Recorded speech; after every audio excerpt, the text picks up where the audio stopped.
Good evening and welcome to the Wednesday, April 25th, 2018 meeting of the Wareham School Committee. The meeting is being recorded by WCTV and broadcast, and an audio recording is being made by Mrs. Ruiz. Could we all stand to salute the flag?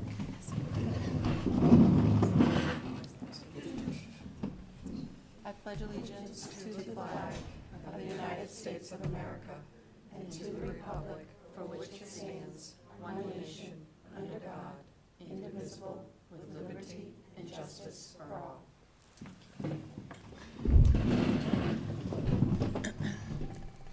The first item on the agenda is public comment. Would anyone like to address the board?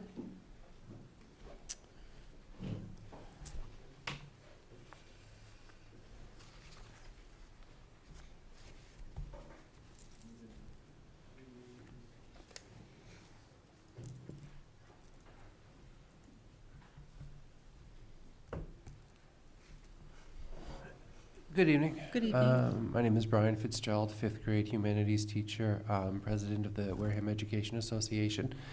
I come forward tonight just to briefly remark upon the vote you have before you regarding the district calendar for next year. I wanted to inform the committee that we made the effort of polling the educators of Wareham on the question of starting before or after Labor Day with students. And by a slightly more than a 2-to-1 margin, the preference was to start before Labor Day. Thought it might be worth a minute just to explain why, in conversation, why that preference existed. Several times a year, we have the conversations with our students that we go 180 days. And if it's going to snow tomorrow and we don't have school, we're still going 180 days. But not every day is of the same academic value. I'm comfortable sitting here telling you that a day in August is more academically valuable than a day in June. There's something that happens, the signals are different, whether it's posters going up about prom, or the weather turning warmer, or Little League starts, or something else I'll reference in a minute, but there's a signal that comes to many students that, oh, the year's about over. And that signal usually is not associated with how many school days are left on the calendar. So the more school days we have before that signal reaches our students, many of us feel the higher their achievement's going to be, particularly regarding the MCAS. No matter what the weather's like, the state is not going to, and has a history of not delaying the MCAS, even if we have fewer school days than before. As with so many things, the state basically takes the attitude of it's your problem. And this happened this year. I felt like I was kind of jamming things in so that students would have it fresh in their minds before the MCAS. So an earlier start guarantees, in case of inclement weather, that doesn't arise. The last thing I would make is I've heard conversation about the value of those 2 days with students before Labor Day weekend. Are they valuable? Can you get anything done? The answer is yes. You're not really teaching too much curriculum in the first 2 school days of the year. You're teaching where to put your jacket, how to open the locker, what time you go for lunch, where do you go to lunch, what there is available for lunch, when can you sharpen the pencil, where is the bathroom, things like that, different age levels, different questions, how to read the syllabus. So those 2 days are very valuable for teaching routines and inculcating habits. And then when we come back, we start digging deeper into the curriculum. Going from 0 days to a 4-day week, that's a change, and sometimes stamina flags toward the end. So having those 2 days and then coming back before, I think does rather well for a lot of our students and staff. So I just wanted to relate, in terms of the educators of Wareham, we would have a preference. Certainly am sympathetic and aware of the fact that lately Wareham's been kind of going back and forth on this. It would be great if there were some sort of practice or policy that we will definitively start before or after Labor Day on an ongoing basis, just because it is difficult for a lot of people to plan for the summer not knowing what next year holds.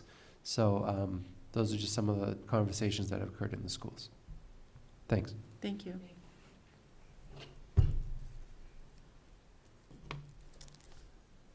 Is there anyone else? Okay. The next item on the agenda is good news. Would anyone like to share any good news? Okay. Yes. DECA on Saturday, May 12th, from 9 to 3. If you're interested in test driving a car, you can come to the high school and have an opportunity to drive a new Ford.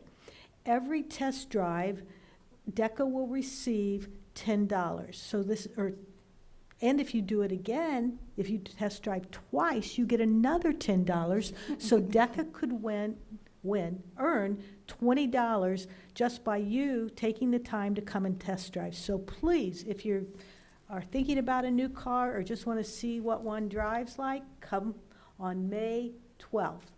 Tomorrow, our high schools will have their top 5 luncheon, so congratulations to those students. And tomorrow night, JROTC will have their honor ceremony. I just want to say thank you to the Deaconess Elementary PTA for letting me come and work at the book fair on a Friday night. Again, the school was filled with families. It was really great. They let me run the register. I'm not really sure why, but yeah, it was great. So, and again, I say it every time, how great it is to see the school filled with families. So, thank you. The next item on our agenda is the school committee superintendent operating protocols. So this is something new that I've shared with the committee, and there are some copies up there if anyone wants to grab one. It's just kind of an outline of things that school committees do as routine, but this document kind of brings it all together so that all of us are on the same page and we know what's expected of us, others know what's expected of the school committee. So, like I said, I've distributed it to all the members and the superintendent, so I'm curious to hear what you all have to say about it. Anyone? Mary? I just want to compliment you for bringing this forward to the committee. I think it's a wonderful idea. I just would like to make one recommendation for an addition, if that's all right. Sure. So I was thinking under communication or communicate, to add in something to the words of, to ensure that all committee members are equally informed about pertinent issues that are affecting the school system, something to that effect. Okay. Well, maybe if you could email me that. Okay. That'd be great. Thank you. Anyone else, Mike? Now, would this be a new policy? It's not a policy.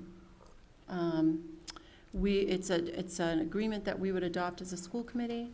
I've done some research into how other towns handle it, and it's not treated as a policy. There are policies that are relevant to the school committee, and maybe what we would do in the future is, this would be the introduction, and then maybe we could put together a school committee operating manual, but this would be the first step.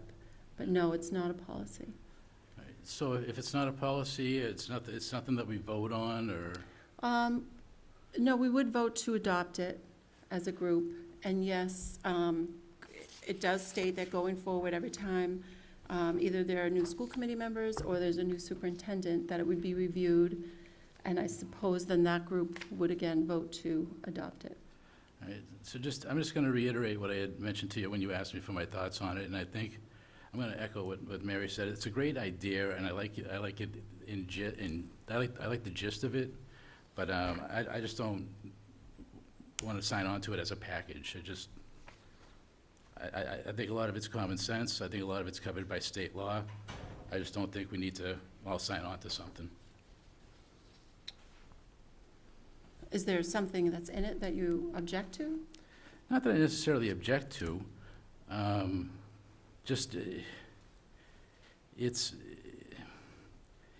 makes a lot of assumptions. That's all.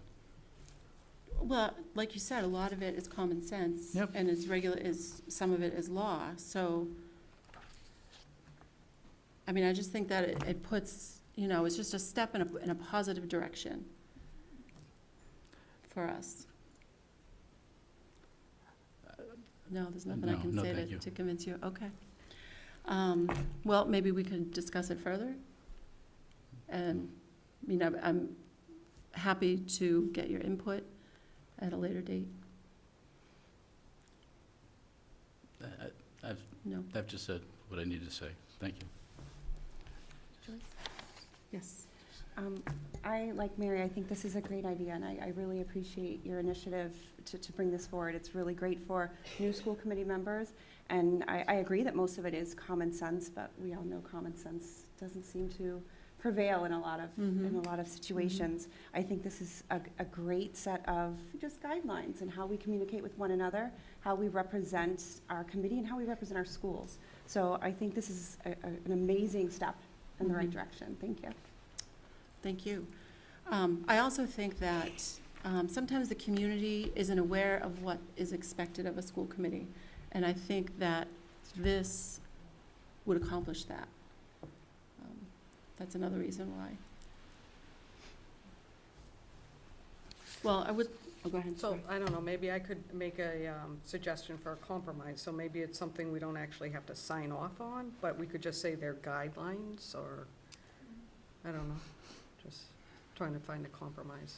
Right. Well, I suppose though, unless the school committee members are willing to sign off on it, it doesn't really Right. mean, doesn't have the same meaning. So I would like to go ahead and take a vote, because that was my intention for tonight, so we'll go ahead and do that. So, could I have a motion to approve the operating protocols? I make a motion to approve. Thank you. A second? Second. All those in favor? Aye. Aye. All those opposed? Nay. All those abstain? Thank you.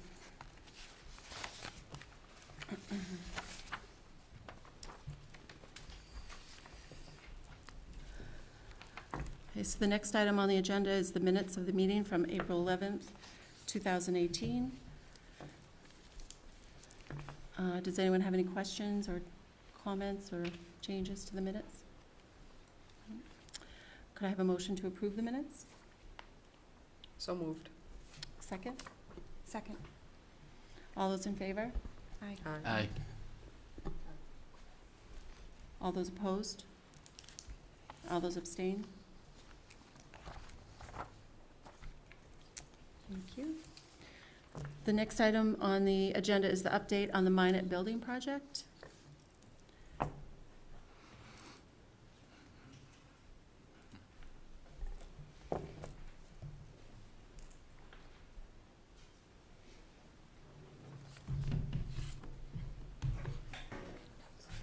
Fantastic. Good evening, Good School evening. Committee. My name is Michael McMillan. I'm School Business Manager, and I'm also on the School Building Committee for the Minot Forest project. And Joan Siemens, Principal of Minot Forest School. So we have a meeting of the Building Committee on April 30th on Monday, when we will be taking forward a proposal. A proposal for a 3-story building to be built at the Minot Forest site. That's going to be proposed, and that's looking like a real positive proposal. And of that proposal, we're looking at different options of how to configure the building in the space that we have. So they've come up with about 3 different options for us to look at. And we've been developing, the educators have been developing the educational plan and how that will work within a 3-story building, which has been positive. I mean, I think one of the benefits of a 3-story building is it improves affordability, because you have a smaller footprint, so you have less site work that has to happen, and also it improves energy efficiency and so on. It's not been finalised yet, so that's still got to go to the committee for approval. And with that particular configuration, because it's a much smaller area, we have more room to have fields around the school. We know that we have to update those 2 fields in the back of the school, and right now there's a plan for another field towards the front of the school. We're looking at a separate bus drop-off area from a parent drop-off area. So we're looking at various options for all of that, so it's pretty exciting. Yeah, and I think we're getting closer and closer to having a final proposal, and that will really help us as we go out and start trying to communicate with the public and building awareness amongst the public of what the project is and what the final outcome might look like. We did have a stand at the town meeting, so I was there, and also representatives from the designer and the project manager, and we met a lot of people in the public, had some good conversations, not all easy conversations, but it was good raising awareness. There was definitely degrees of awareness. Some people knew a lot about it, some people didn't know much, so I think there was a lot of work to be done in just raising awareness out there, making sure people are aware of what's going on and what the proposal is and exactly what it would involve. And other than our MCAS testing dates, the offer is always open for tours of Minot Forest, because there are some people who don't have children in the school who haven't been in Minot Forest for probably a long time and really don't know the conditions that are inside the walls. So all they have to do is call me, email me, and I'd be happy to set up tours for people to come in and see the building. And I would also just add to that, the building committee meetings, so the one we have on Monday, those are public meetings, so anyone is allowed to come and sit and listen. And the one on Monday is at 5:30 in the multi-service centre. Any questions? Thank you. What is the room number? 228. Thank you. Any other questions? I was happy to see the architect and the project manager there at town meeting. Yeah. I didn't get to see how many people stopped to talk, but It was a steady flow, we weren't inundated, but there was a lot of people enough to talk to. well, good. All right, thank you. Okay, thank you. very much. Thank you so much.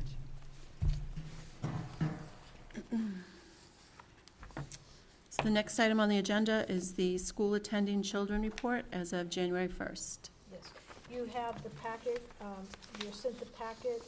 Currently attending the local school, we have 2,136. We have a total of students in school of 2,847 students. That includes charter, vocational schools, out-of-district, public schools, homeschool, etc. Oh, yeah, sorry, Christian. Okay, so, once again, we have 2,136 students presently enrolled in our buildings in Wareham. If you go back through the pages that have been attached, it gives you detail. And the last 3 pages, we've provided historical information for you.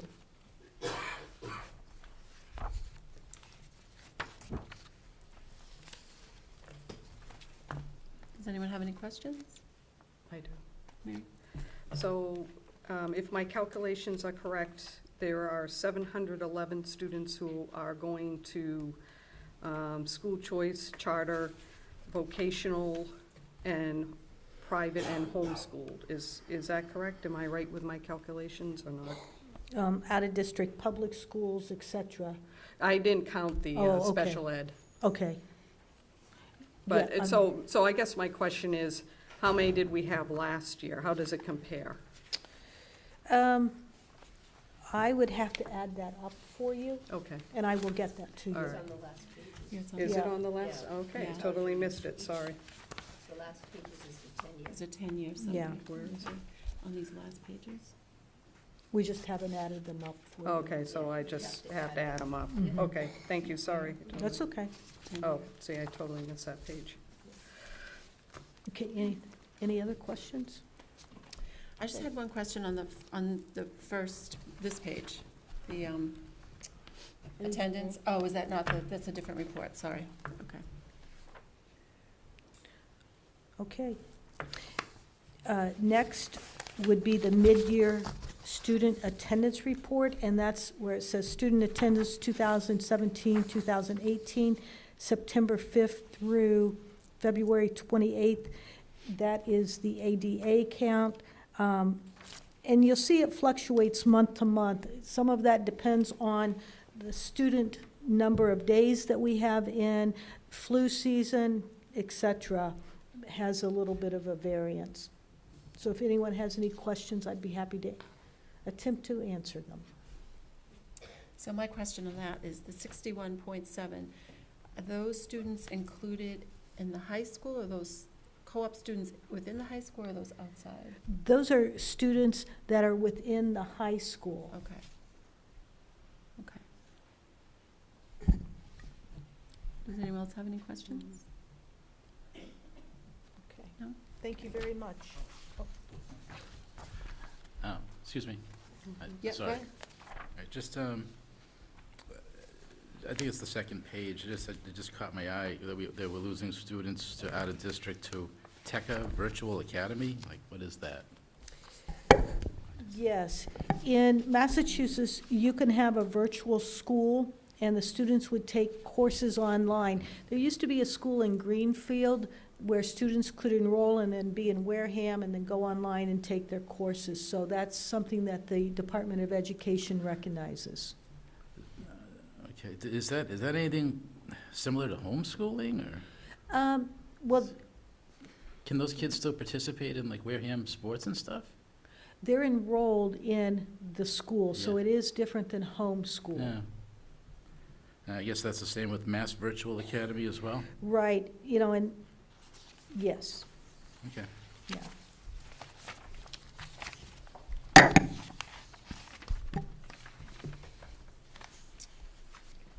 Okay, do you want to go on with the calendar?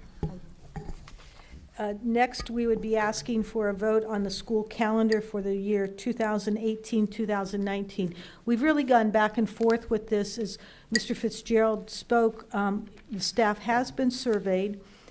New staff orientation in this calendar that you're going to be voting on tonight would begin August 21st and August 22nd. The following week, on the 27th and 28th, would be the first days for staff, and August 29th would be when school opens. Again, this gives us a little bit more space at the end of June, so we're not backing up against the last week in June if we would have another snow year. And the dates, MCAS, because we've waited for a bit with this calendar, MCAS dates have been released and they've been placed on the calendar for your review. So I would be asking you to please approve the school year calendar for 2018, 2019. Does anyone have any questions? Mary? I do, just about, I know that I've had some concerns brought forth to me about having school on the election days. Yes. Yes, we've talked about that. It just really, it makes it difficult for us when we try to release school on those days. It's just unfortunate. So that also brings another question to mind, and I know it hasn't been confirmed yet, but has there been any thought on where the voters would go that normally went to Minot? No, that would No, be a nothing. town Okay. decision. Okay. Any other questions? I mean, All right. I will say that I did survey a lot of parents, and the very large consensus was after Labor Day. Personally, turns out I'm like one of the only parents. It doesn't really bother me either way, but parents were very concerned about starting before Labor Day. Okay. Well, I just want to thank all the staff and teachers who reached out by email, and like Mr. Fitzgerald said, had a lot of good reasons for starting school before Labor Day. So I appreciate that the calendar went back, that the calendar was taken back to them for their input. So could I have a motion? Oh, sorry, Mike, go ahead. Yeah, just clarification on what is so difficult about not having school on election days, I should say. When we schedule for in-service or at sometimes we work together with different area school districts, and they don't always have the same days. That makes sense. I think that's it, but I'd like to echo what Mr. Fitzgerald had said, and that whatever we decide, I really hope we stick with it. I agree, that was another comment that was made to me as well, is, you know, decide before Labor Day or after Labor Day, but continue it for the next few years at least. Okay. Could I have a motion to approve the calendar as presented? So moved. A second? Second. All those in favor? Aye. Aye. Aye. All those opposed? Abstain? Thank you.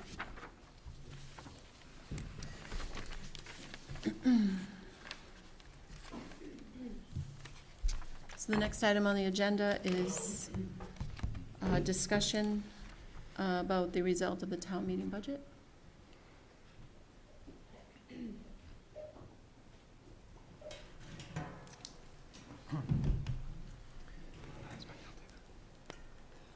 Hello again. So, I just, I mean, I guess the main thing we were going to discuss, or the main thing we were going to talk about, was the configuration of grades after closure of Minot Forest. So, given the discussion that took place on Monday and the budget, we were just going to quickly run through a couple of slides, and Andrea, I dragged Andrea up here as well because of the, obviously, it's primarily an educational decision. So, if I can get the slide going.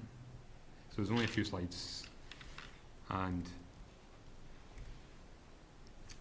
so this is option 1, which is the one we'd originally discussed, which was for grade 3 to move to Deacon's, grade 4 to move to the middle school, preschool to move to the middle school, and grade 8 to move to the high school.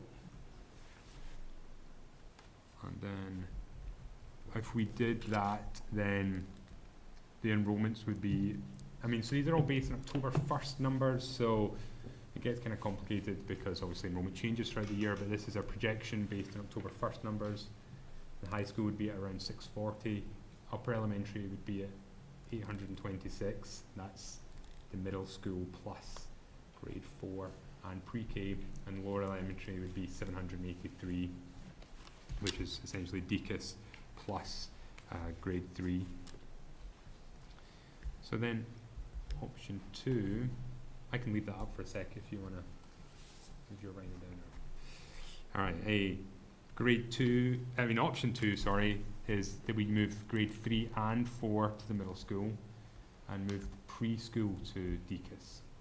And obviously, well not obviously, but grade 8 is still moving to the high school. And the enrollment, if we did that, would be 640 at the high school, that doesn't change. 930 at the elementary school, the upper elementary school, that's the middle school, and 671 at the lower elementary school. Can I ask a question? Sure. Okay. Just, what is the max for those schools? Or not even the max, but like, I guess the... Yeah, the capacity. Well, so, well, I mean, this is what the fire chief will tell you Yeah. not to do, but then I want to know what the principals would tell us not to do. yeah. So, you know, we have our certificate, and the buildings, we get inspected every year, and they sort of see how many bodies can be in the building. And it's for the middle school, which is presumably the one you're most interested in, and this is around 1,200. But obviously, we have to talk to the fire department and the building inspector and make sure they're comfortable with the numbers and the configuration, exactly how we would do it, if we're going to put portables in or anything like that, exactly how that would work at either building. So in terms of just pure numbers of capacity, I think we're fine, but obviously we don't want to talk through it with those experts as well as the principals. I just, my concern is we're going to have this effort, separate from this, Yeah. Whichever way we go. The initiative is to try and retain students and get them back. Yeah. So do we have room for, like, even if we got like 20% of them back, I mean, we'll be able to fit them. If 20% of kids came back next year, Yeah. Or the year after, because I mean, Yeah. even if Minot, if we get the new Minot, we're looking at 2 years to build it, right? yeah. So.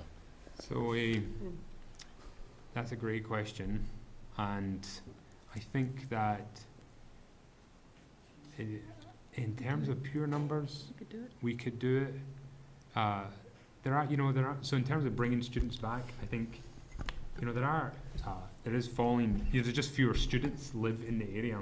So Yeah. it's not like we couldn't go back to the numbers we had 10 years ago, because there's just not that Yeah, many students. I now. understand, but, well, that's why I went low with 20%. Yeah. Now, let's say 20% came back. I mean, do we have more classrooms to put them in, or will we just be stuffing the classrooms with higher class sizes? At, It- if I could answer that one, at Deacon's, there would be a few available classrooms that we could shift people, and that we would have it. At the middle school, it'd be the same thing. Certainly at the high school, there is capacity. The thing that is a concern to us, the new, is it The housing, 30B? yeah. 40. I was gonna ask about 40B. that, 40B. yeah. We're When in that- conversations about Yes, that. that's a huge concern. And that's one reason why this is a temporary measure. Yeah. And everybody needs to understand, this is not something we can maintain, especially if we have the influx of students and students returning. We would be literally bursting at our seams. Okay. The take-home there is either way, either if we get a new minor or not, this is gonna be a temporary solution, and we're gonna have to find space for these kids. Yep. And I mean, equally, if we had that many students come back, the current minor forest would struggle just in the condition it's in. So we'd need a solution either way. You know, and the other thing is, while Joan offered to take people through Minot and show them the building, I would also offer to take Yeah, people through the Deacon's. Deacon's Yes. and show them the building, because that building certainly needs It's worse. help. Yep. Did you want to say something? Yes, I just have a couple of questions. So obviously, it's pretty clear that the upper elementary would have more students than the high school and the lower elementary. So is there a plan for the organization of specialists and administrators Mhm. and Yes. all Yeah. of that? Once we know what we're working with, Right, once the decisions are made, but we've sort of tried to exhaust every single possible option so that we could have the necessary supports for everyone. At talking obviously to the administration and just getting a lot of Yeah, feedback support from all of the systems and- different, yeah. this has been ongoing. We've pretty much exhausted every element to make sure that we can give our kids what they deserve and what they need. okay. And then my last question is talking about specialists and support staff and related services. Is that taken into consideration too with the space? Are they going to have space to service children and? Yes. Okay. Yeah. And so that's Melissa Fay, Director of Student Services, has been involved in that and advocating for the amount of space you Mhm. require for those services to take place. Okay. I know the high school was built for well over 1,000 students, Mm. correct? Yeah, 980. 980? Mm-hmm. Okay. Close to 1,000. As far as DECAS, how many students would you say it could comfortably house without portables?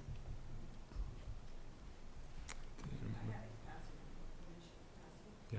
Our capacity at DECAS is Come on down. Currently, our capacity is 700 bodies. Okay. Thank you. So if that's true, then why would you need portables? 700 bodies, that's 671 students, so with teachers, et cetera. Okay, all right, They're going to add to the, all right. I know, it's Bodies, kind not of just confusing. students. Right, I get it, Yeah. okay. It's people. Okay. So there are two options that you've identified. They must both have pros and cons. Can someone talk about what those are? Sure. I'm happy to start. Okay. So I think in terms of the second option too, which involves moving pre-K to DCAS. I think I would say, please weigh in, but I think one of the reasons we have started looking at this and like it is because we would put pre-K down in the same building as kindergarten, first grade and second grade.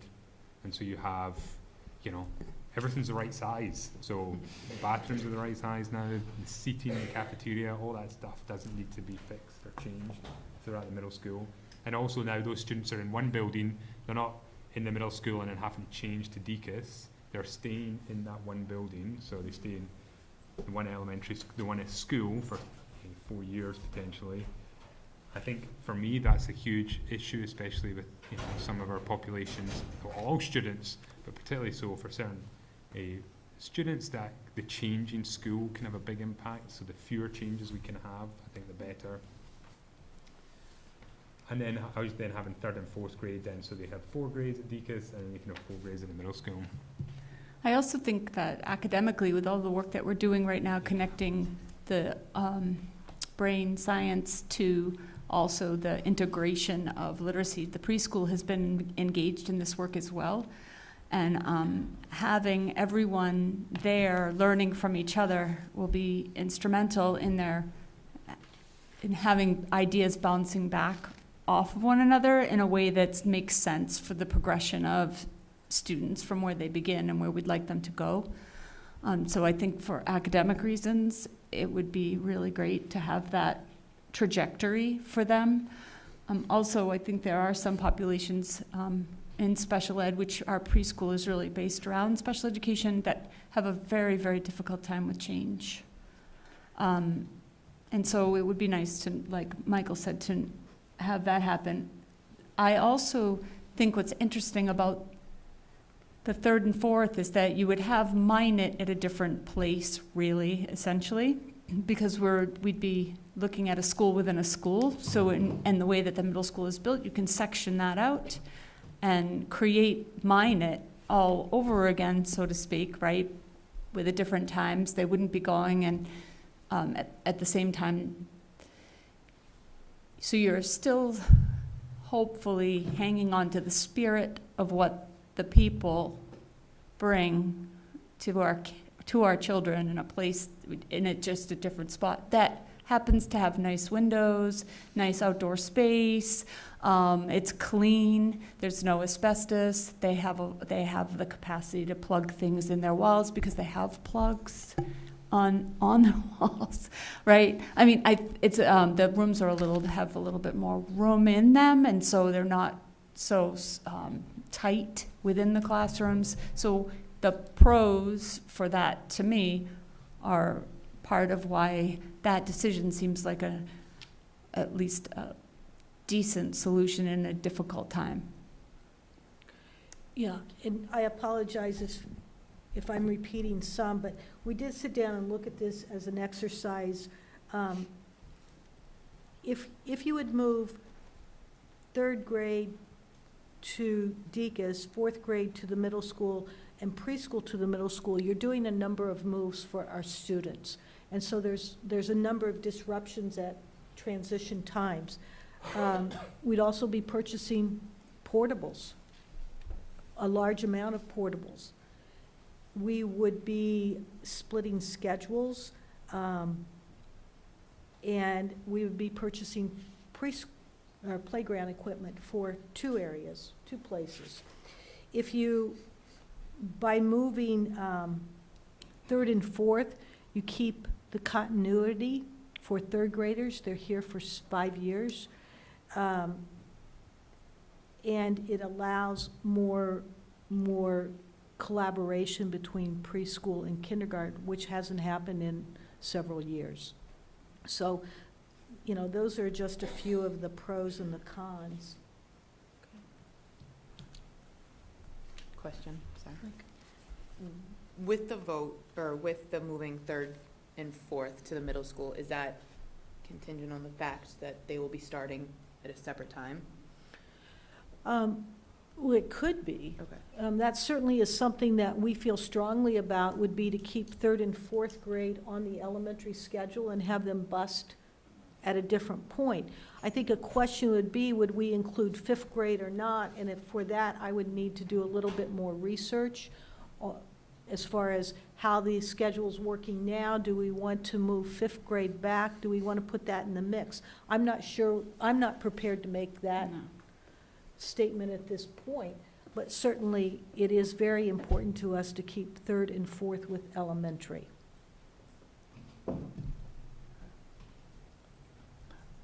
I like how you said, like, keeping mine together, so that third and fourth grade is going together.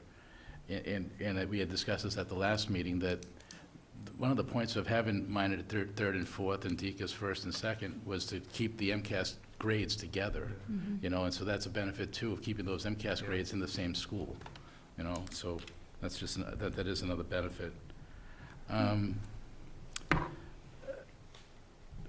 I have other questions about, the resulting, what do you call it, the result of the town meeting budget discussion, but not related to the configuration.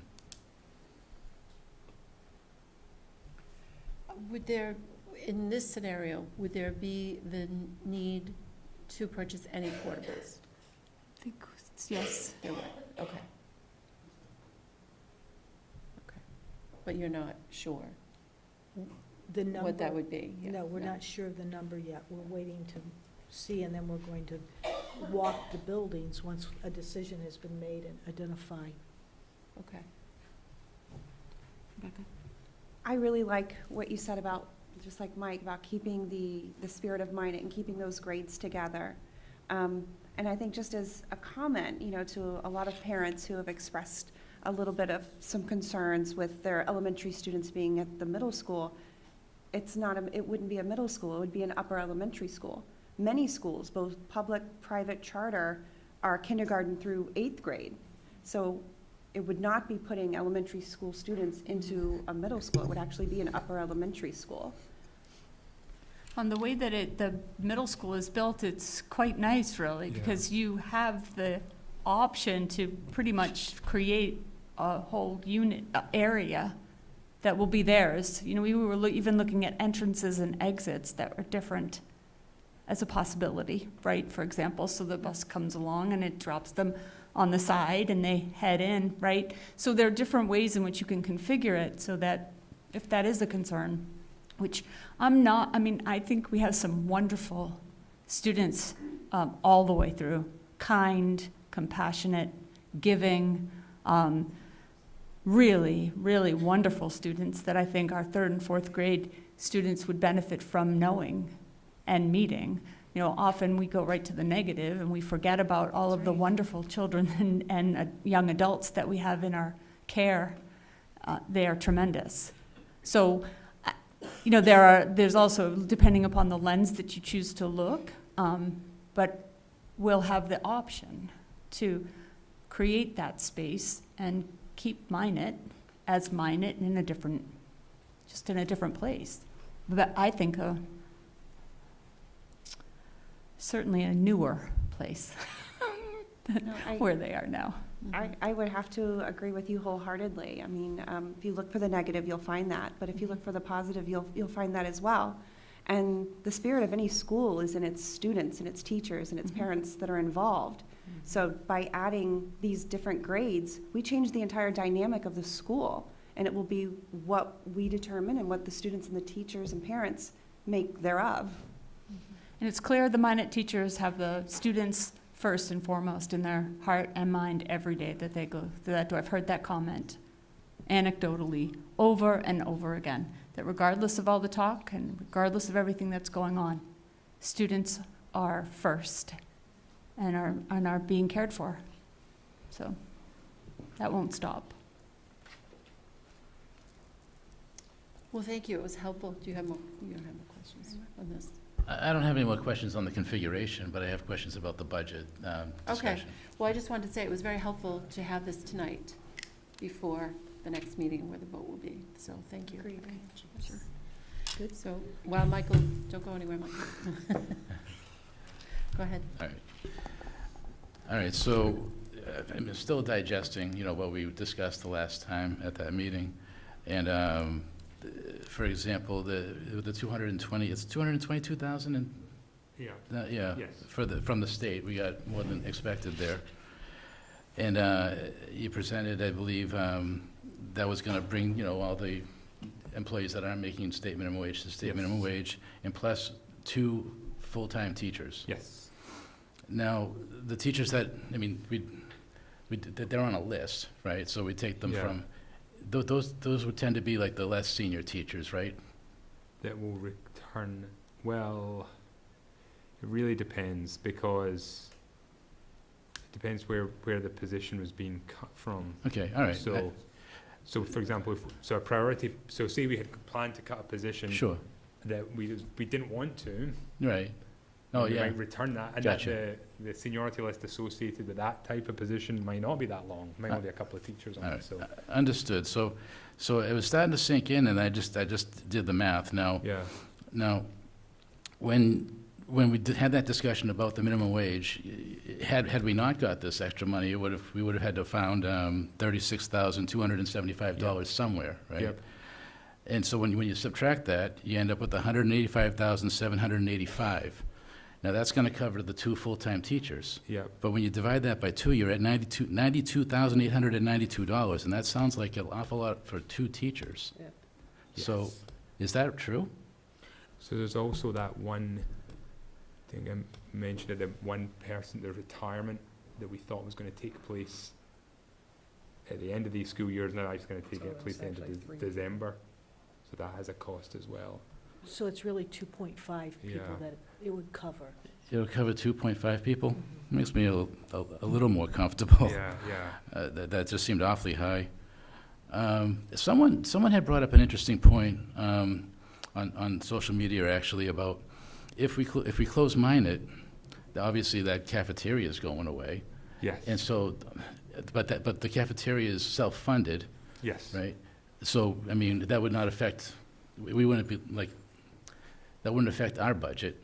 Right. Exactly. Yeah. But we're still gonna be feeding all those kids and Yeah, getting all the exactly. reimbursements, so that would kind of be a windfall, no, in that sense, on their budget? It's in theory, so the food service director has been looking at all this and working at plans at how he would implement feeding that many children in fewer kitchens. But you're But in gonna, theory, the productivity of each kitchen should go up. it Or should, will go up. I because mean, it'll feed like big more time. kids. Yeah. Right, big time.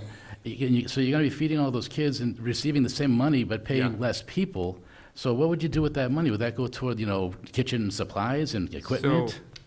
So before we get too excited, they'll need additional people in those kitchens. Right, it to won't be feed all those students. So it won't be quite- one-to-one. Yeah, Yeah. it's not that many people in these kitchens, so, Right, it's not gonna be a huge windfall, but. right. But you'll have less equipment, so you'll be able to buy, we'll be able to invest. Yeah, and in I more don't want to equipment. sound, believe me, I don't want to sound insensitive at all when I use the word windfall. It's a very sensitive subject. I'm just Yeah, talking yeah. strictly from the numbers standpoint. Yes, If we're going to lose if we're not going to pay those employees anymore, where's that money going to go? And I'm guessing it's going to stay within, Yep. the cafeteria so services. so there's a legal limit to how much money can be kept in the food service budget, so the money will be invested in, if it got to near that limit. So we try and carry a balance just in case there's delays in federal payments or something, so we can continue to pay people from that fund, and we don't go into deficit. And then the director has developed a equipment replacement schedule, so that would allow us to keep up with that replacement schedule, and also investing in the quality of the food. So the higher quality, the better. And that will improve, footfall as well. That's all, just while you're looking, that money cannot be used for anything outside of the food service program. I guess that's what I was asking, but I want to make sure that Yeah. we put it to good use, obviously. Yes, yeah. All right, well, thank you. Thank you. Are there any other questions having to do with the budget or? Okay, thank you, Michael. Thank you very much. But you're up next again, so I'm on next. you are. Report of the business manager. Good evening, school committee. Welcome back.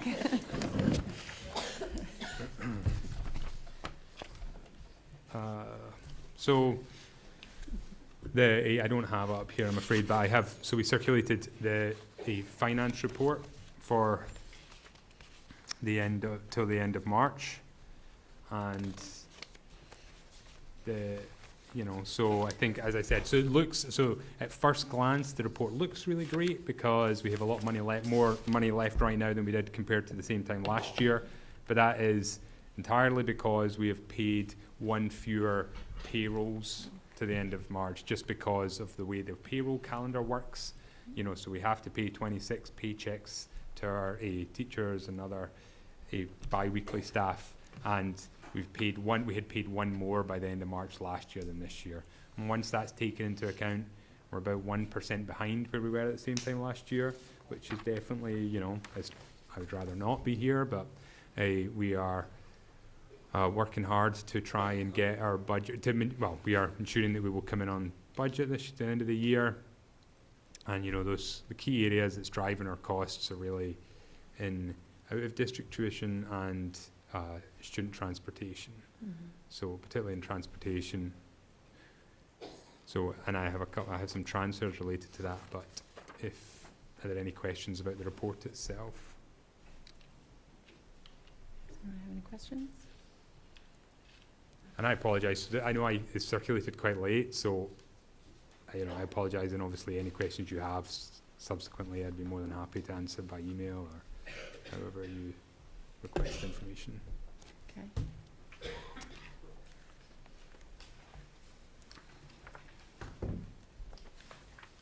All right. So I did have some transfer requests associated with this. So, the major one really is to take money from out-of-district tuition and to use that for out-of-district transportation.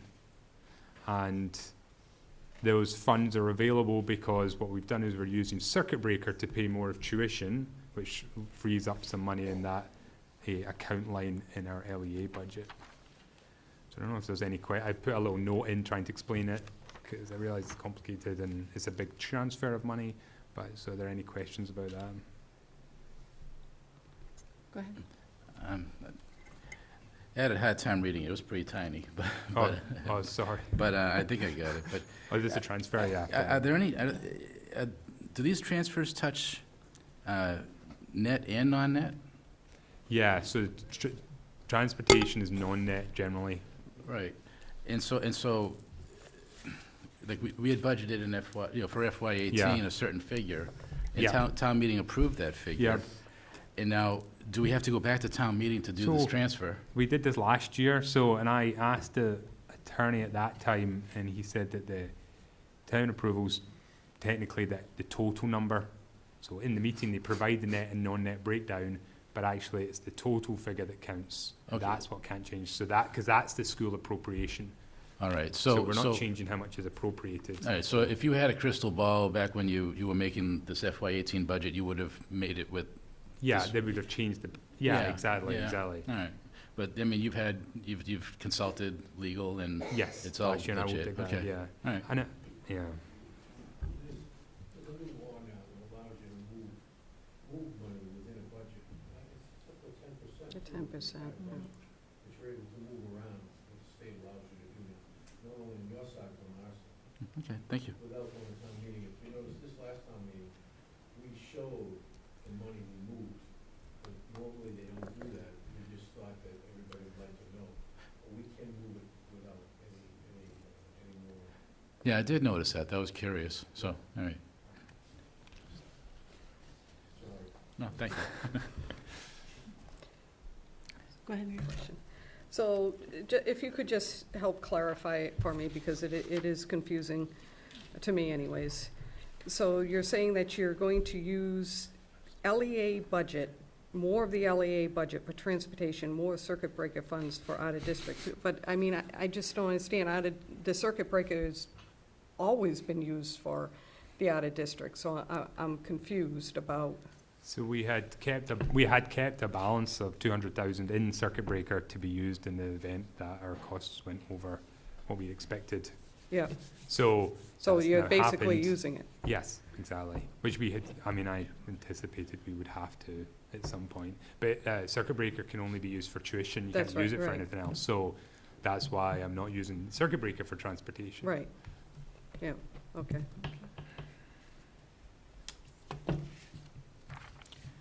Any other questions? And then the other transfers were just some reorganization amongst instructional leadership, with one person exiting and resigning earlier in the year, and the staffing changes to cover, and also just reallocating deans. A dean at the middle school who was being paid out of the principal account line. Well, it was budgeted in the principal account line, and just moving it to the correct account line where it should be getting paid out of.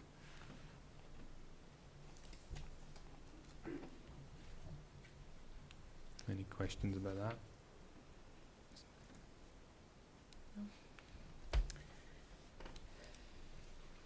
So we're looking for approval for all of the transfers all at once? Sure, In one? yeah. Okay. So I would ask for a motion to approve the transfers as requested. So moved. Second? Second. All those in favor? Aye. All those opposed? Abstain? 500. Thank you, Michael. Thank you very much. See you again soon. Yes.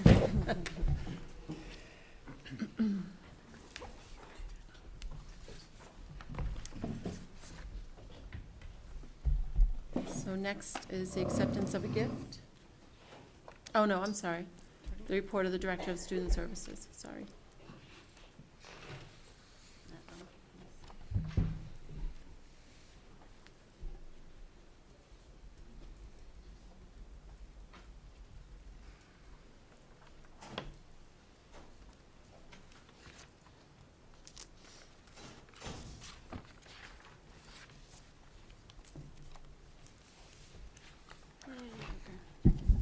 Good evening, school committee. I'm going to keep it pretty brief, but just to give you guys a couple of updates on what's going on. Melissa Fay, Director of Student Services for Wareham. Oh, I can't figure out how to use this. Hold on. That way. Got it, thanks. The first thing I want to do is share some good news from the different buildings where DECUS is not in this particular grouping today, just because we're gathering some pretty exciting data that we're going to be sharing at a later meeting about our Therapeutic Learning Center programs, and we weren't able to get the data in time to be able to clean it up for public view tonight, take the names, identifying factors off of it. So we're going to be doing DECUS at a later time, and that's why you're not going to see them in good news this evening. Wareham High School, though, we do have our second year started now of Unified Track. We were supposed to have a meet today, which clearly did not happen. But we have a very huge group of students participating in this. For those of you who might not know what Unified Track is, it is student athletes partnered with student athletes, which they call partners, that work with them from the general ed population, and they work together in competitive sports. So while they are affiliated with Special Olympics, they are not Special Olympics, they're apart from that, and they do participate in meets all over the state. Megan Kashner, who is a teacher at the high school, who's been a coach for Wareham for many years, is the coach of that team. At Wareham Middle School, Andrea Barrett has been working with our ASD programs doing the power of music and art. And she's been doing a variety of different books and art and music projects with the students in the ASD program. Currently, the students are working on Charlie Harper, learning about him. And Charlie is a Cincinnati-based modern artist who passed away several years ago, but he was famous for his bird and wildlife drawings. So they are going to be presenting some of these in the upcoming art show at the high school. And I have a couple examples. I wanted to make them a little bit bigger, but that's as big as I could fit, of two of our ASD students at the middle school and their interpretations of Charlie Harper. Minot, through a grant, we were able to purchase some Fontes and Pinnell materials and kits for Minot Forest, and it's been pretty exciting. I was talking to Joan about her walkthroughs in the building and how great it is to see the progress that the students are making and how excited the teachers are to build this into their lesson planning and the student learning, and how many different creative ways they're utilizing these new kits to be able to make learning really fun for the students. So we're seeing some exciting things, and the teachers are really flying with these new kits. So we're very fortunate to get those. I just want to share a couple of important upcoming dates with you. So our Special Ed Parent Advisory Council, or CPAC, we are in the process of trying to grow and build, but we do have a couple events coming up that I wanted to share. First is our Parent Rights Seminar, which is going to be happening here at the middle school in the library on Tuesday, May 29th at 6:30 p.m. And there's going to be presented by specialedadvocates.com. There's also going to be a question and answer with me for parents and community members. And this was requested by CPAC President Heather Hogan. And they're going to be sponsoring that here in the auditorium at the middle school on June 12th, which is a Tuesday at 6:30 p.m. And so everybody's welcome. You don't have to have a child or a family member who is in special education. Anybody can come and ask questions and participate. So we look forward to seeing people there. So it's been a very interesting year for us, a lot of work to be done. And so a couple of things that I just wanted to share as we start to look at our programming in Wareham and try to start strengthening our programs so that we're able to really provide a good array of quality services for a wide variety of students. We've taken a step back to really look at our programming and figure out how we can make it comparable to what collaboratives and out-of-district 766 schools are able to offer students. So a couple of things that we've done in the last couple of months, which we're pretty excited about. 7 of our paraprofessionals who are currently working in our Therapeutic Learning Center programs recently completed the National Registered Behavior Technician training and all passed their competencies. They now have to take an exam, and we're hoping that they will all be registered behavior techs with the national board, hopefully by the end of May. So that's pretty exciting, and that's at least one in each one of our programs. Also, the Friday before April vacation, Pilgrim Area Collaborative came down and did a wonderful ABA training, Applied Behavior Analyst training, for all of our paraprofessionals who wanted to participate. Some of our paraprofessionals who work in our ASD programs are already ABA trained, so this was more for the paraprofessionals who had not had the opportunity to have that training yet. So it was a full-day training. They got their certificates on Friday the 13th, and 6 people participated in that. So now we do have ABA-trained paraprofessionals in every one of our ASD programs across the district.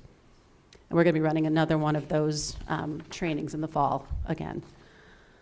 Also, something that's pretty exciting that we've been working on with pretty much every principal, all of our social workers, and a couple of outside consultants is our Therapeutic Learning Center. As I presented before to the committee, most of the students that we have out of district in placements right now are students identified with social emotional disabilities. So we're really trying to take a step back and look at our programming and make sure that our programming is quality programming and that we have all the supports in place and all the knowledge and skill sets that we need to be able to support these students in our public school setting in the least restrictive environment possible. So we've been, for many months now, working with the principals, assistant principals, special ed, social workers, teachers, behavior specialists, our BCBAs, our board certified behavior analysts, trying to work on really creating one template for the entire district of how we set up our therapeutic learning center and how we support our students with social emotional difficulties and disabilities. We are tweaking constantly as we go, but it's a lot of meeting, a lot of collaboration, and it's a very exciting collaboration because we're all getting to work together and bring our different sets of expertise into this and reach out to other people, other agencies, other schools who are really able to share with us what's successful for them and how do we bring that level of success here to Wareham. So that's very exciting. And then I put my little favorite proverb: if you want to go fast, go alone. If you want to go far, go together. And I think we're going together.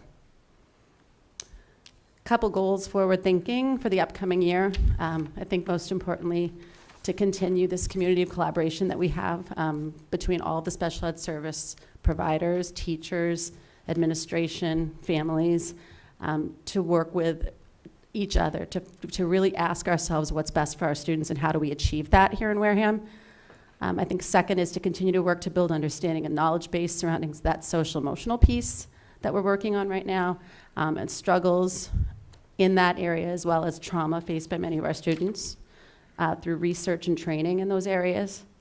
And also to continue to build positive and productive relationships with the families of our students in order to build a proactive team around each child that promotes not only academic learning, but social emotional learning and positive outcomes for every student.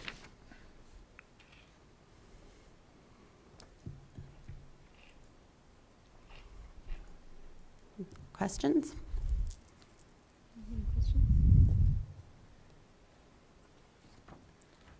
Mike, do you have a question?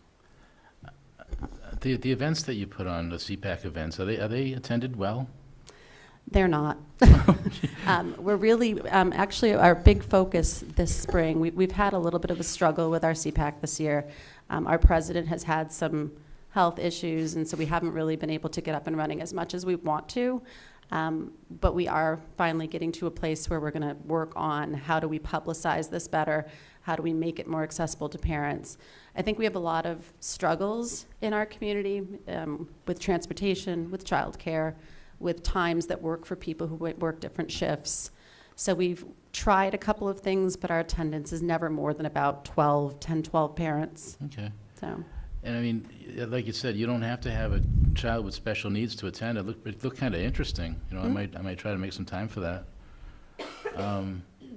If I may, I haven't had a chance to talk to you at all about the budget.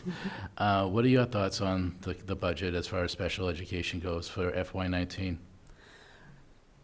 I mean, I think,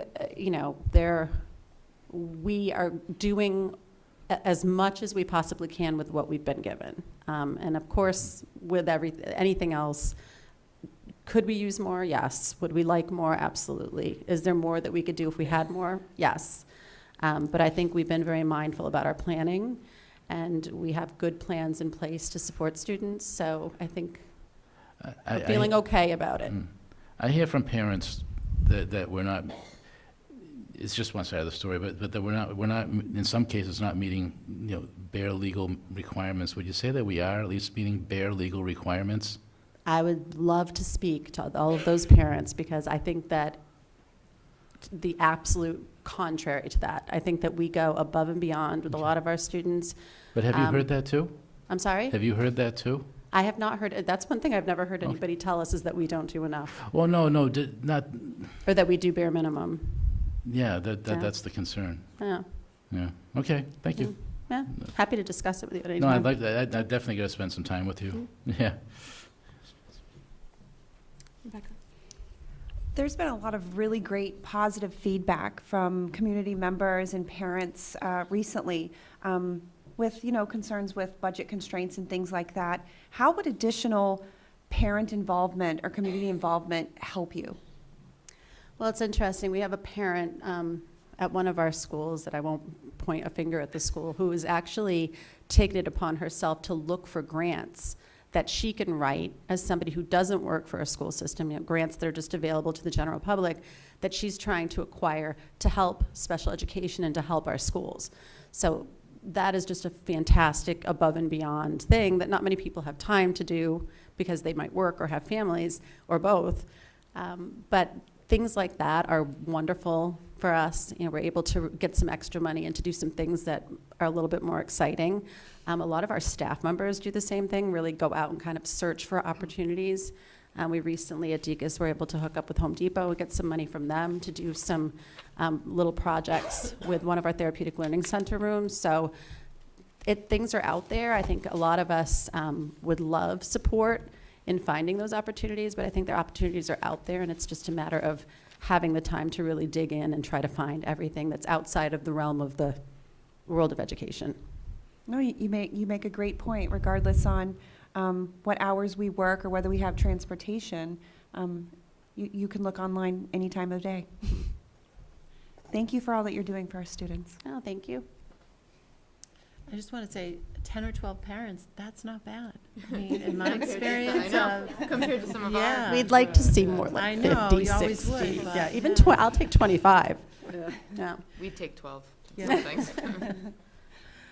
Well, you know what, I hope you have 20 at the next one, and I'll definitely do my part to get the word out. Awesome, thank you so much. Thank you. Thank you.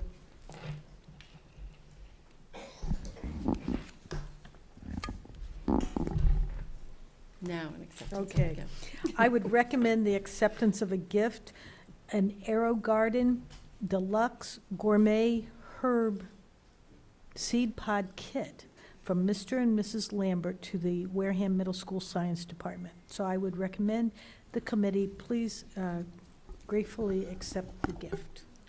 So moved. Second. All those in favor? Aye. Aye. Aye.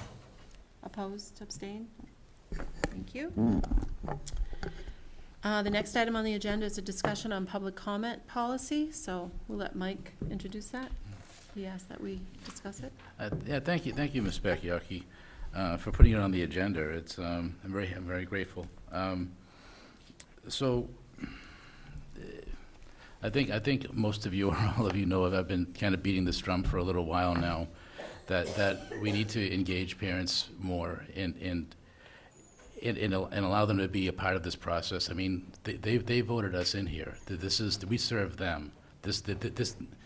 We're their school committee, and I think the time has come to allow parents to actually participate in our meetings. They don't get a vote, but they get to actually ask questions and give their input. And what I mean by that is, so the way it is now, you've got public participation, and that's good. It's better than nothing, you know, but after public participation, what's really the point of staying here? You can just go home and watch it on WCTV, you know, if you're that motivated. But as I've sat in that, on the other side of this table, as many of you have before, you know, you sit around people and they hear a presentation and they'll be like, well, that's not true, or no, they're missing this or they're missing that, but you're not allowed to say anything, you know, and then decisions are made and all that valuable input was never heard. And so I think it's time that we, on agenda items, that we open it up for public discussion, you know, limited, you know, maybe a couple minutes per speaker or something, and then move on. And I would just like to hear your thoughts on that. And by the way, so I would say, and I see this used everywhere besides town boards. I see it used in the state. I see it used in the Fed. And the way it works is you've got your public participation section, but that section is used for non-agenda items, right? And if you want to speak on an agenda item, you have to wait for that item to come up and then speak at that time. But I'd like to hear your thoughts on that. So I used to be, or still am, I mean, my kids are out of school, but I understand. I mean, I've sat in the audience and I've thought, oh, I really want to get up in the middle of the meeting and speak. But I do understand why it is the way it is. So I've done a lot of research about it because, like I said, I have been in that position. And I have yet to find one other school committee that does it that way. Do you know of another school committee, like another example? No, you're probably right. I mean, there probably are a few, but I mean, when I've discussed this with like the Massachusetts Association of School Committees, they really frown on it. Yeah. I mean, because it's I'm gonna just say it. It's a power thing. You know, I had one school committee member tell me, you know, if the public wanted to speak at our meetings, they should run for office. They should run for the seat. And I'm sorry, that's the wrong answer. Mm-hmm. You know. So if you want to engage people, if you want to get true public engagement, true buy-in, you want to involve the people, you let them be a part of the process. It doesn't it's budget neutral, doesn't cost you anything. It's just a no-brainer to me, and it kills me. One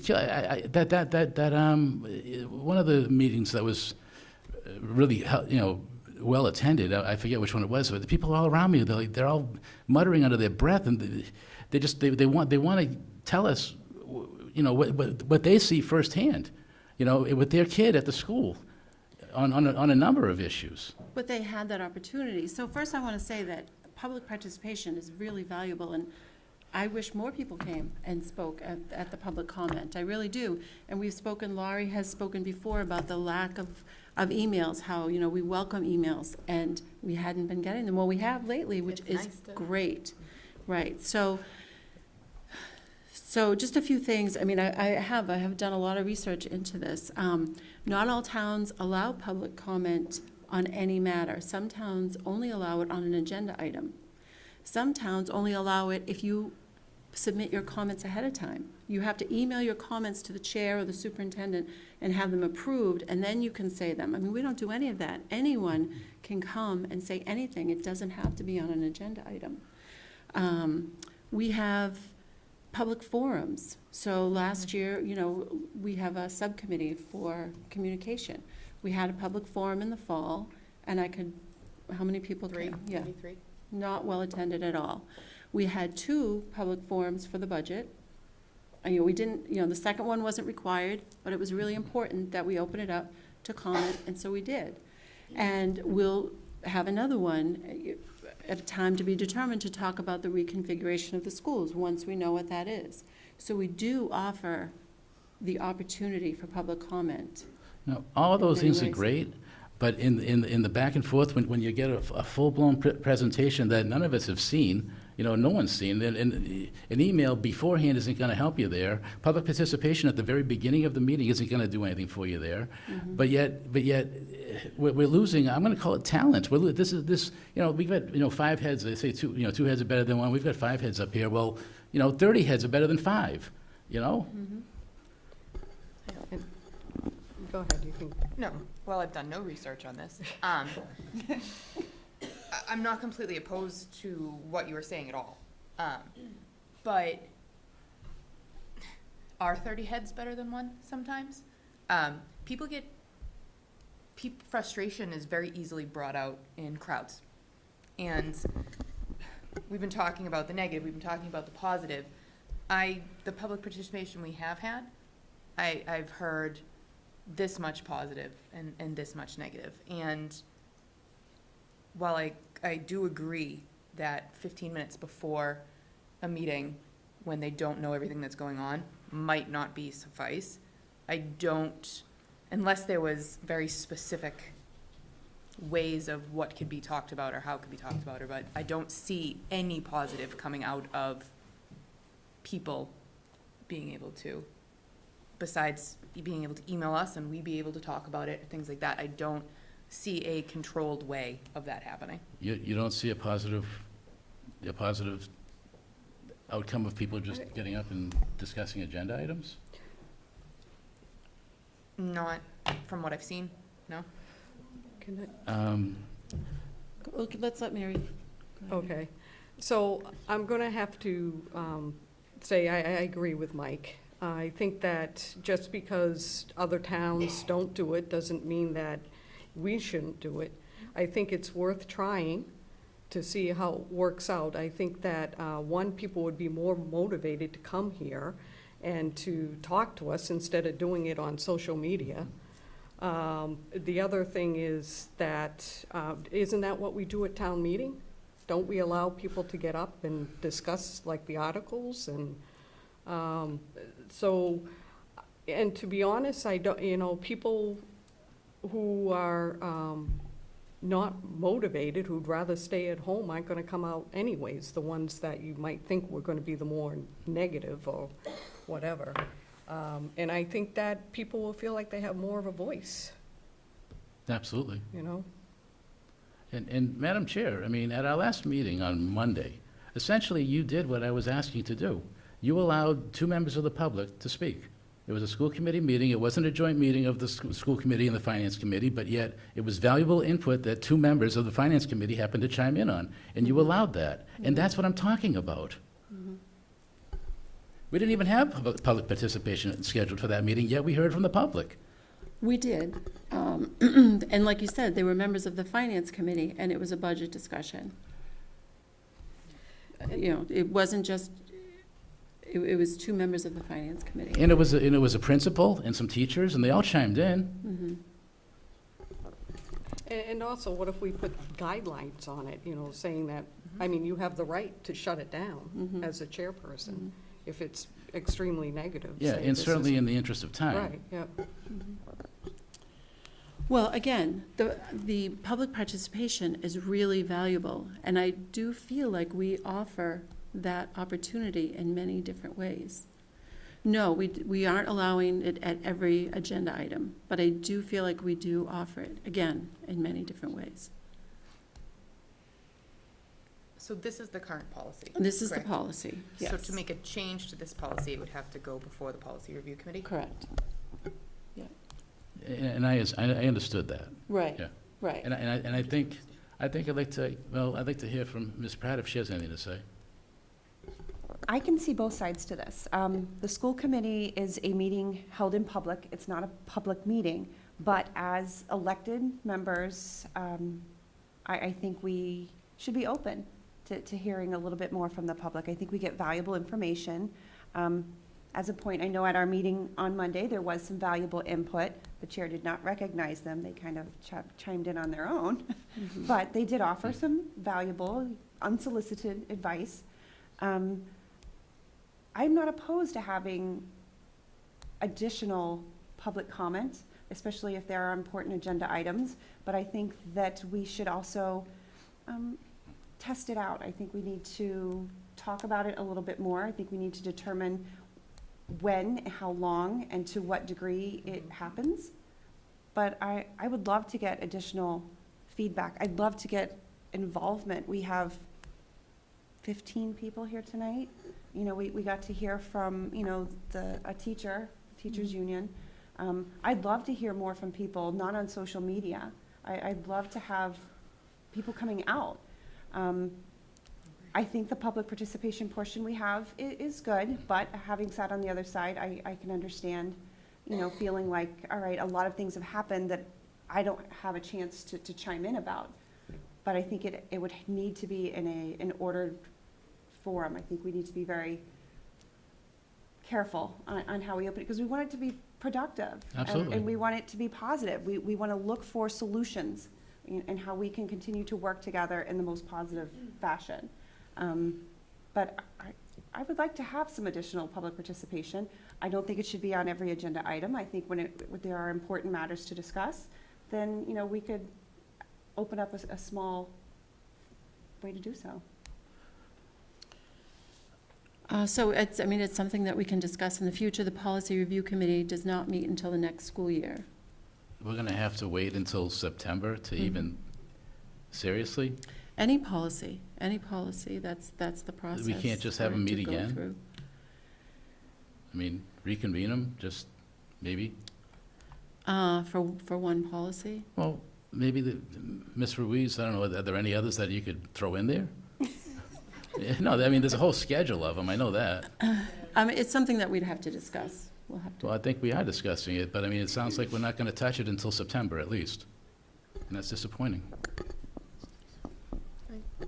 Maybe there's a better, I mean, we currently have the public participation time. We post the agenda well ahead of time.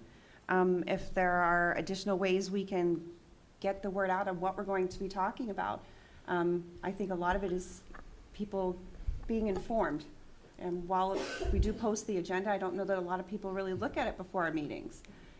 Maybe we could get, I don't know, another way to get the information out there so that people will feel more comfortable coming and using what we have until we can, you know, reconvene and talk about a better way, a more open way to do this. But what you're advocating and what Ms. Bakayaki is advocating is status quo until at least September. And I would say, I think you hit the nail on the head when you said, you know, that, you know, people take to social media. Well, people take to social media because they can't speak here. Right. So they need to speak somewhere. And you can either discuss it here professionally and civilly, or they'll just wing it on social media, and that's what you're going to get, or continue to get. They have the opportunity to speak civilly here. Yeah, And- at the beginning of the meeting. The agenda is posted. It's posted by Friday, before the meeting. The meeting isn't until Wednesday, so that gives everyone plenty of time to email, get replies to email. I reply to every email that is sent to me, and to gather information and to speak intelligently here at the meeting at public comment. It's not like they come to the meeting and they don't know what's on the agenda. And if we need to somehow advertise where the agenda is posted They obviously more come to the visible way. meeting and know what's on the agenda. They have no idea what actually is being discussed until it's discussed. That's true, but they have Thank the you. opportunity to express their opinions. And again, we value that information, any opinion, any information that anyone wants to share, public comment. Again, I repeat, we don't limit them. They could come and speak on something that isn't on the agenda. They could come and ask for us to put something on the agenda next time. That doesn't happen everywhere. And I think one of the frustrations too with the public participation is that, yes, you can talk about your concerns, your questions, you know, and your suggestions, but most of the time, there's no response from the board about it. And that's intentional. Right, That's intentional. that's right. And that's what I think we're asking to be changed. That's in why, some well, way. we just changed it this year. We just changed public participation to public comment. And we did that so that there would be no, to make it clear, not to stop public no, I participation, understand but that, to but- make it clear to people that it wasn't going to be a conversation. It was their opportunity to bring whatever Right, comment, idea, question, whatever they had to us. right, but correct me if I'm wrong, Mike, aren't we asking for like a conversation or not? Well, that's the whole point. I mean, you say, you know, you can come here with your opinions, and that's great, but as you're sitting in these chairs, you're developing opinions on everything that's being discussed. I'm sure that the people that showed up tonight, the people that took the time tonight, would have loved to have commented on something, but they can't. And this, I just got this right now. I didn't get this in my packet. They're seeing, I'm seeing it for the first time, they're seeing it for the first time. It's not in the meeting packet. You know, that happens a lot. I mean, I'm not gonna beat a dead horse. You clearly, you know, don't want to pursue it until at least September, so it is what it is. Well, not pursue it, that's not my choice, Mike. It's the end of the year, the policy review committee. We are the school committee. It's great to go through the policy review. I would advocate going through policy review, but we don't have to go through policy review. Well, I'm not gonna answer that because I'm not 100% sure, but I will find out for you. Would it change your mind? I'm not against exploring it.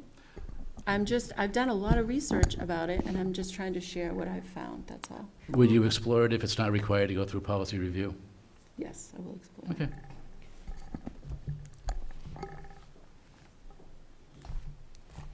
Did you want to speak to this, or?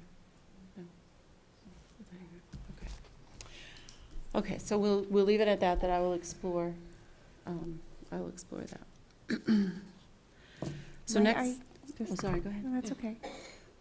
I understand, we have to have certain protocols so that we maintain order and do what we need to do. Might we add this to not maybe the next meeting, but the one thereafter, as we just, read over, protocols, making sure that we're all informed and able to think about things and vet it out and kind of understand the entire process, so that, we don't argue or not understand the implications of everything that we're talking about. So in order to follow our guidelines, that we just kind of spoke about at the very beginning of this meeting, might we put this on either the next meeting or the meeting thereafter, giving us all time to think about it, do a little more research, see what's done in other areas, see what, our parents and community think, and see what is truly the policy on this. So that way, I think we're still continuing to investigate what we can do, but not closing anything down. Mhm. Find a way that we can continue to work together, figure out the best way to make this happen. Sure, we can do that. Thank you.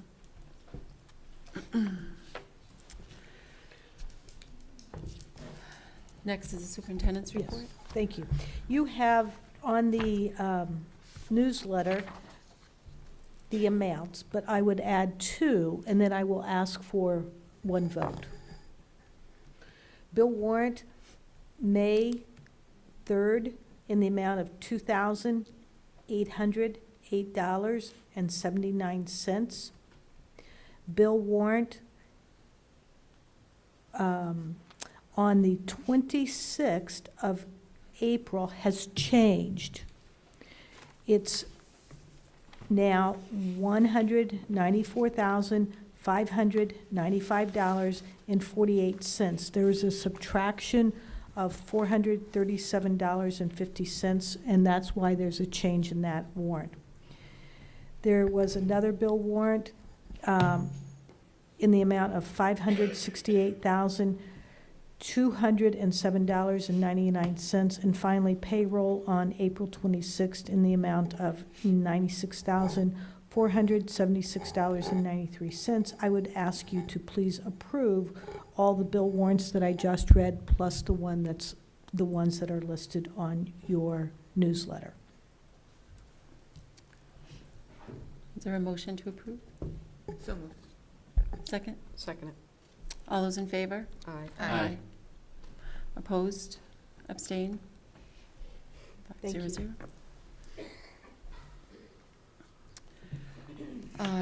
Next on the agenda are the school committee reports and committee assignments.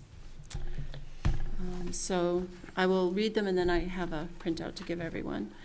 On the Policy Review Committee is Laurie Spears, the chair, and Rebecca Pratt. Superintendent's Advisory Committee for the Budget is Mike Flaherty and myself. Superintendent's Advisory Committee for Curriculum and Technology is Mary Morgan and Laurie Spear. The Superintendent's Advisory Committee for Public Relations is Laurie Spear and myself. The Building Committee is Rebecca Pratt and myself. But I will, again, repeat what Michael said, that the Building Committee is a public meeting. Everyone is welcome to attend. The Wellness Committee is Laurie Spear. Cape Cod Collaborative is Mike Flaherty. Town Audit Committee is myself. The Onset Women's Club Scholarship is Rebecca Pratt and myself. Then on the Negotiation Committees for Secretaries is Rebecca Pratt and Mike Flaherty. Cafeteria Employees is Laurie Spear and myself. Bus drivers is Rebecca Pratt and Mary Morgan. Custodians and laborers, Laurie Spear and Mary Morgan. And Unit A, teachers, Unit C, paraprofessionals, and Unit B, administrators is Mary Morgan and Mike Flaherty. Okay. And again, I'll pass those out.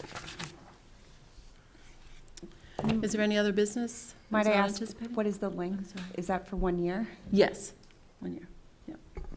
You said you had handouts, correct? Yes, I do. My name's.